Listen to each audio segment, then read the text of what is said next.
Tonight in Q Weekly, we delve once again into women's law as Harriet speaks with Chris Sitka.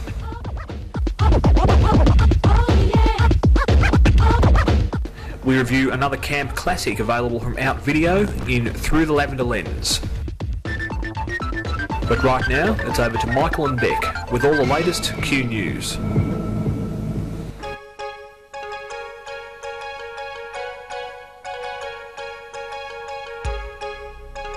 Welcome to Q Weekly News on Bent TV, Channel 31, your community station. A bit shorter this week since we had the interview with Mike Kelly last week of the Rainbow Sash movement. There's been a flurry of other media releases this week, one of them from David McCarthy, well known from the Victorian gay and lesbian rights movement, together with Bent TV interviewer, and he says they support the statement made by the Tasmanian Gay and Lesbian Rights Group and refers interested journalists to the Tasmanian Anti-Discrimination Act of 1998, which in part states, a person by a public act must not incite hatred towards, serious contempt for or severe ridicule of a person or group of persons on the ground of, and it goes on to include you and I, members of the GLBT community. Interesting also this week, John Howard's little outburst, which reported by The Age, Howard hits out at gay marriage. In part it says Prime Minister John Howard has aligned himself with the Vatican and US President George Bush in ruling out gay marriages, saying they do nothing to support the survival of the species. Interestingly, The Age had a poll going, do you support gay marriage? The current voting stance is 57% yes, 35% no, and 10% just don't care. Now they're going to Beck, out on location with some more news. Thanks, Michael, and good evening. In an Australian first, the Bracks government has released a plan to address specific health needs of the GLBTI community in Victoria. The plan was the result of extensive consultations within individuals of the healthcare profession and queer community organisations. Healthcare Minister Bronwyn Pike notes that 70% of the community has experienced at least one form of public abuse and feels discrimination is the main cause of many mental and physical health problems within the community. The plan is to set up a unit for the GLBTI health research and resources in Victoria. A $1 million budget over 4 years will be implemented for the plan. Other recommendations for the plan will include anti-homophobic training for healthcare professionals, a focus around youth suicide and drug and alcohol abuse for youth, and anti-bullying initiatives in schools. Also suggested is setting up an anti-violence project and lobbying to get changes to current adoptions and IVF legislation. A tender brief is currently being put together for the setup of the research unit. Victorian Police are now warning gay men not to take risks with credit cards and ATM cards following reports of an organised credit card scam in Queensland targeting gay men.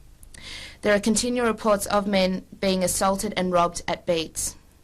Robbery is usually secondary to assault in these cases, but the items most commonly stolen are credit cards, ATM cards and mobile phones. Police have warned that gay men using beats should not carry valuables such as these around, and especially not to carry their PIN numbers in their pockets. Midsummer this year will once again be without the street party for the opening ceremony. After calls of expressions to licence the running of the event, nobody within the community has actually spoken up to do so. The president of Midsummer, Chris Domery, said the street party has served well for the Midsummer's opening over the last 7 years. And whilst it's regrettable that the street party will not be happening anymore, Midsummer hopes to deliver the community a free, large-scale major event to open the 2004 festival. Plans for the opening night of Midsummer Festival is now under investigation. And now for an international front. In New Jersey, the Supreme Court has ruled in favour of a former partner of a lesbian mother is entitled to visitation rights of twin girls she has helped raise since birth. Courts are increasingly recognising the changing face of families, being if you are raising children and you are not the biological parent, that they still have rights. A key component of this case is the establishment of psychological parenthood between the non-biological parent and her child. The court recognised several factors to becoming a psychological parent, these being the psychological parent must have lived with the child, the psychological parent must have performed functions for a child to a significant degree, and a parent-child bond must have been formed. In this particular case, the woman has raised 5-year-old twins from birth until the year of 1996 when her and her partner split up. The couple had purchased a home together and committed to each other in religious ceremony. This has been a landmark decision and is expected to make impact in similar cases internationally and hopefully worldwide. Thanks, Michael, and back to you at the studio. Thanks for that, Beck. Just a couple of announcements before we go on with the rest of the program. Don't forget that the Transgender Victoria group, it's only $10 to become a member. You can email them at transgendervictoria@yahoo.com.au, and your $10 donation will help teach their partners. Don't forget the big one coming up is down at DT's Hotel on the 23rd of August. It's the bake-off, huge categories. You can bake a cookie, a cake, whatever, and it's all raffled off at the end by Lindsay Kay, of course, all the money going to charity. So that will be a hoot. Don't forget to get down there and subscribe to Bent TV, PO Box 6256 St Kilda Road Central 8008. It's only $30 a year and you help keep us on air. That's all for Q Weekly News this week. We'll see you again next week. I'm Michael King. Cheers.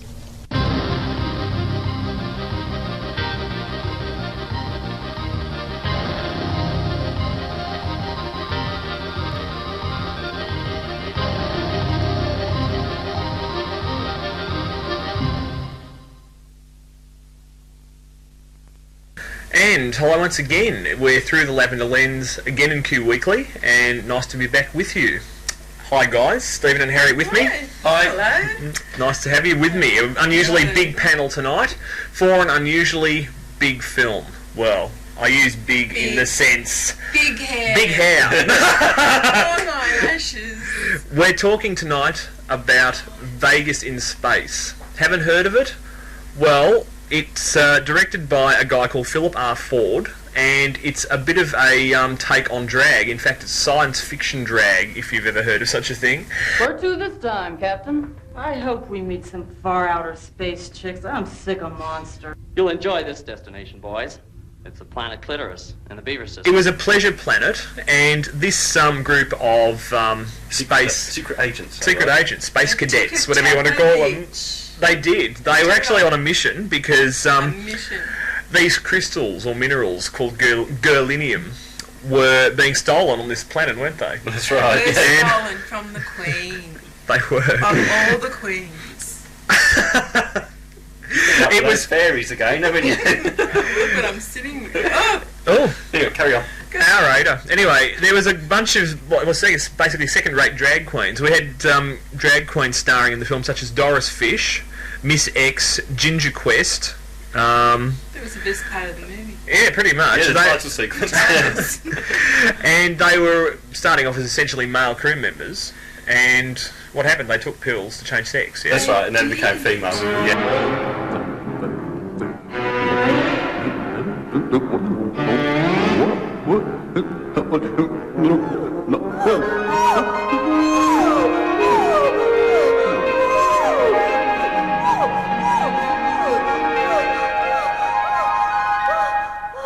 Only women were allowed on the planet Clitoris. That's right. Yes. That's right. And it was totally surreal. I mean, it went from the sublime to the ridiculous, really. Actually, I do And find back that again. there is one good thing about this film. What? Once you've seen this, every drag show in Melbourne looks brilliant. Absolutely. 'Cause this is so The bad. exchange will never look the same again. Exactly. There were a couple of interesting characters. Miss X as the Empress of Earth, otherwise known as Queen... Oh, sorry, they all played dual characters. The main character she played was Queen Veneer, otherwise known as the Queen of Police. Yeah, the Queen of the Fashion Police. Queen of the... Yeah, there was... Yeah, and we know someone who absolutely fell in love with her while he was watching. Our cameraman. Our cameraman. Yes, he wants to be Queen Veneer. He does. Going on about the eyebrows. Indeed, and the big nails. Freddy Krueger style, almost. But there was a funny scene where they basically have to go to this party, this drag show, where the crew of the USS Intercourse are presenting a 20th century style lounge show, and Queen Veneer comes on and basically is the Queen of Fashion Police. She sees something she doesn't like, and she gets her magic. She just waves her fingers and corrects it. Stilettos become knee boots.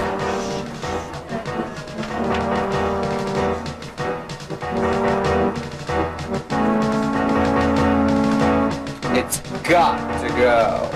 Ahead. You're due. It has to go. Many thanks. It's a crop.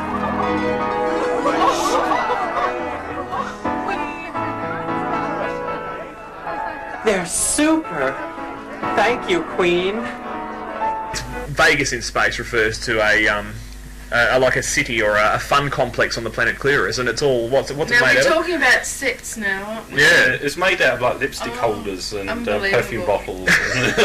Barbie doll scenes, you know. Yeah. I mean, all that's what the world looks like. Yeah, I mean, it was deliberately amateurish. She knows. Oh, deliberately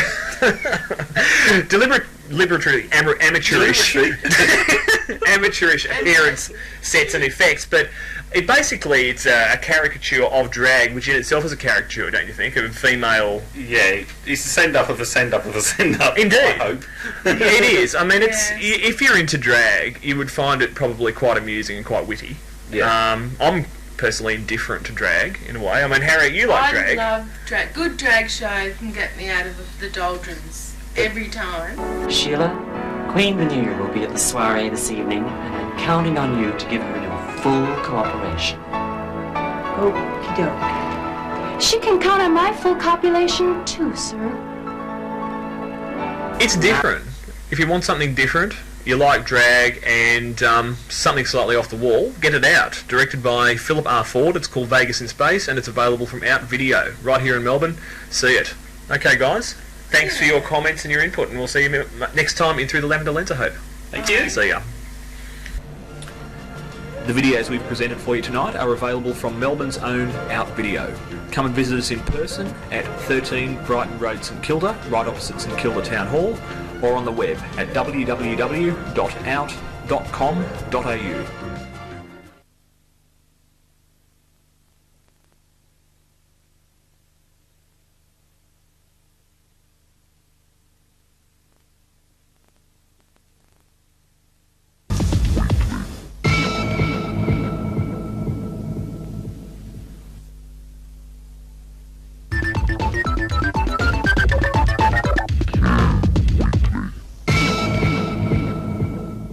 Welcome back to the second half of Q Weekly. Just briefly wanted to mention the 6th annual Masquerade Ball put on by the Seahorse Social and Support Group. It's $75 for a 4-course meal. It's on the 30th of August. It's always a really big night. You should get down there. Check this out. Very interesting. The 6th annual Masquerade Ball, 30th of August at the Ashburton International. Music by the fabulous Surround Show Band. Prizes for Best Mask, Best Costume, and there's store prizes too. Tickets only $75 and includes a 4-course meal, beer and wine. Phone 97839610 for tickets. That number again, 97839610.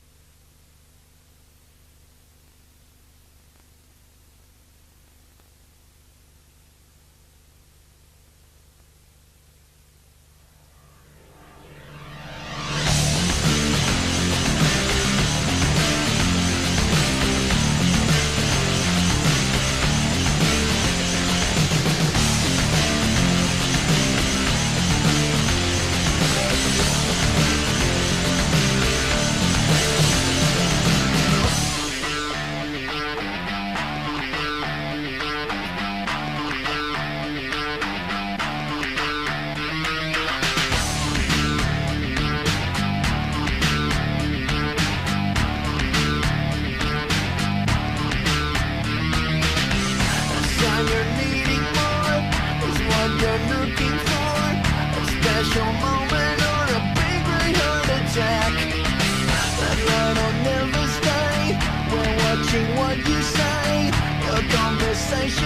'cause your trigger happy crack. I feel it 'cause you're so alone.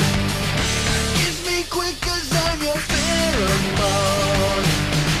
I see it when you're all alone.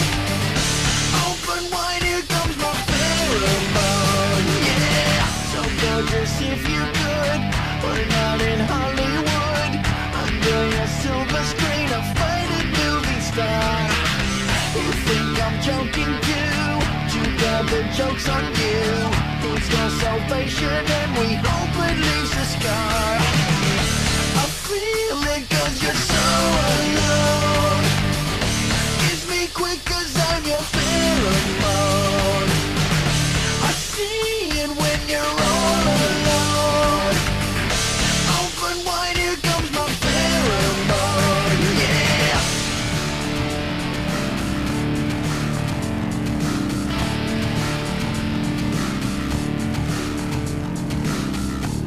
On the pheromone, breathe it, yeah.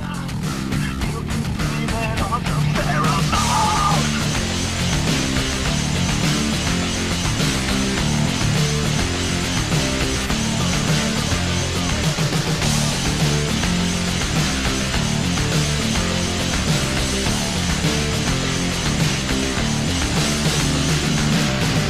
I feel it 'cause you're so alone. Kiss me quick 'cause I'm your pheromone. I see it when you're all alone. Open wide, here comes my pheromone. Yeah.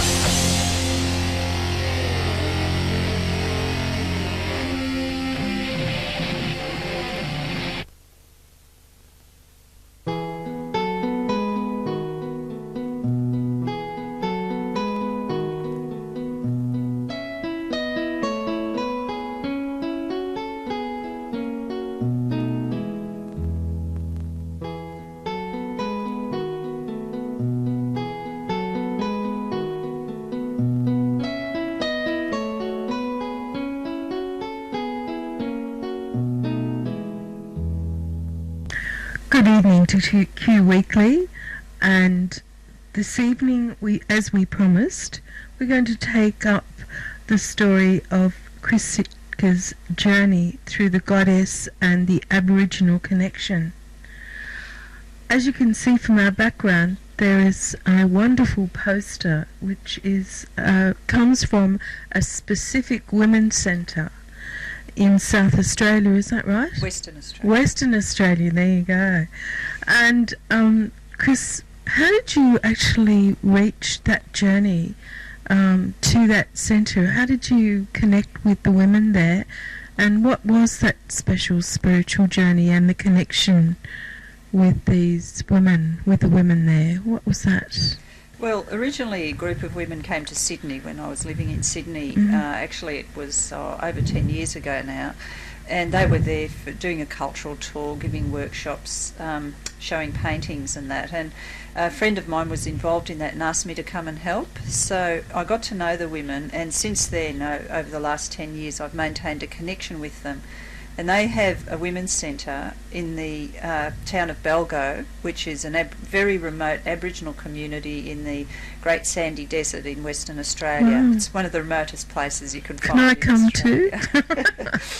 And I go there from time to time, and I run a group called Friends of Kapaloolangu. It's called the Kapaloolangu Women's Centre, and they do traditional things there. It's been traditional always for women to have their own women's camp. Originally, now it's called a women's centre, and they basically some of the elders live there, and they work on what's called women's business in Aboriginal English, which is women's spiritual culture. Yeah, that sounds good to me. Yeah. So when I go out there, I go out with them to visit women's sacred sites, and we do ceremonies. I've helped them organise a big women's ceremonial meeting with 200 women came out into the desert. Wow, that's a lot of women. Yeah, and we organised it in about 3 weeks, and they all came and they danced and sang and painted up and did ceremony for several days. So you must is it overwhelming to be in a desert area and with all those women, and do you actually travel back in time with your own spiritual connections and your own spiritual European background and your knowledge of the goddess?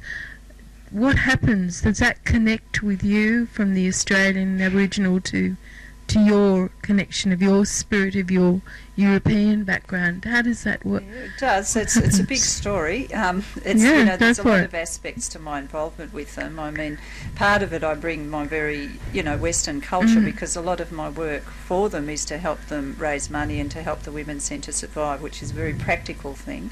And a lot of the things that I do... You have to add, this is all voluntary. Yeah, yes. It is voluntary. Yeah. They do give you a bed or a mat on the ground. Oh, I take a swag and I sleep on the ground with the women at the Women's Centre. So I do connect with them spiritually, and it's not something that I can go into great length because I know we've only got a couple of minutes and maybe we could talk about it another time, but they do see me as a culture woman. I have shared with them a lot of the story about my European Indigenous culture, as I call it, and they relate very strongly to that, and they find it very interesting, and so we relate on that level. I think we need to stop here because time is of essence. However, I think our next 2 weeks we'll be still exploring the Aboriginal goddess within. So thank you again, Chris, and thank you for Harriet. Watching Bent TV, and we'll see you again in a fortnight's time. For more information on Chris Sitka's writings and research, please email her on csitka@geac.com.au. That's CSITKA@jeack.com.au.